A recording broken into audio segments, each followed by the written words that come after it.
Olá pessoal, mais um Dimensão Literal com Dom Batista. Bom dia, boa tarde, boa noite, a depender do horário que você esteja me assistindo. É o seguinte, galera, nesse vídeo a gente vai comentar um pouco, sobre essa questão da névoa mental e despersonalização, É um assunto bastante frequente, bastante discutido em fóruns de ansiedade de quem está passando por despersonalização. Muito se confunde, Os sintomas praticamente são os mesmos, são muito parecidos e rola realmente, de fato, esse tipo de confusão, esse tipo de dúvida do que pode ser, se é despersonalização de fato ou se é névoa mental. Muito se discute, se é despersonalização que você está passando dentro da ansiedade ou se é névoa mental.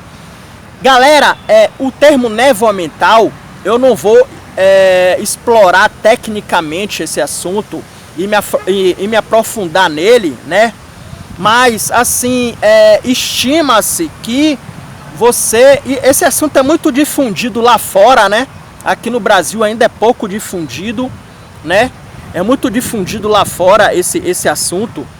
Mas assim, o que acontece quando você tem algum problema no intestino? Isso causa reflexos, no seu cérebro, E dentro da névoa mental, acredita-se que a névoa mental, essa falta de clareza, essa coisa que tem traços, parece muito com a despersonalização. Acredita-se que isso é proveniente desse mau funcionamento do intestino. Por isso que tem muitas pessoas em fórum de ansiedade que comentam que vão mudar a alimentação por conta disso, para sanar esse tipo de coisa. Mas você deve entender uma coisa, galera. Se você chegou à despersonalização ou à desrealização, é o que eu falei anteriormente, você tem que se basear no histórico, principalmente no histórico. Enquanto a gente está passando pela despersonalização, já falei nos vídeos anteriores aqui, tudo que a gente mais precisa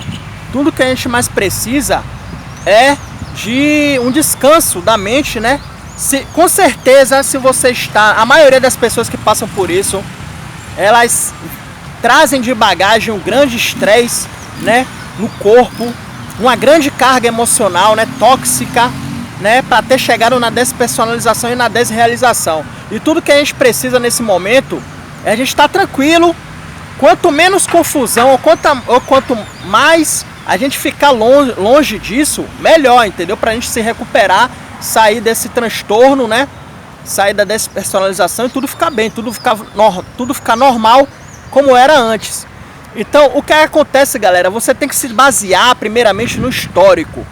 A despersonalização, ela aparece normalmente depois de um evento traumático emocional. Foi o que aconteceu comigo.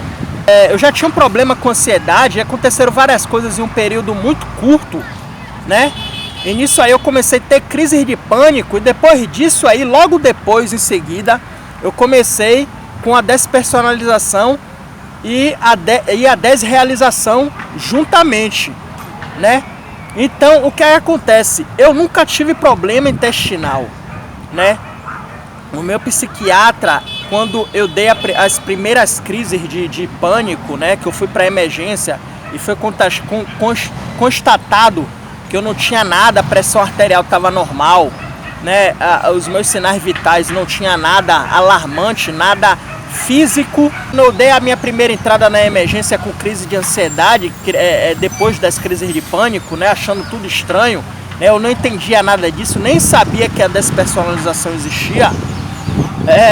Foi depois desse quadro intenso de ansiedade que descompensou, Se eu tenho despersonalização hoje, não é névoa mental, é por conta desse histórico que eu acabei de citar. É isso que eu quero que vocês entendam.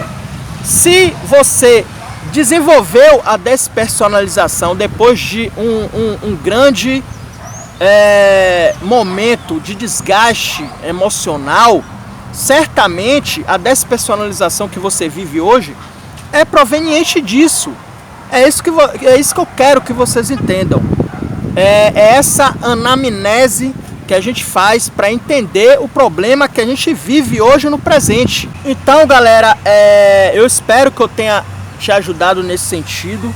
Obrigado por ter assistido esse vídeo mais uma vez, né? Curta se ele te agradou, se você achou legal. Um abração a você, até a próxima, valeu, fui!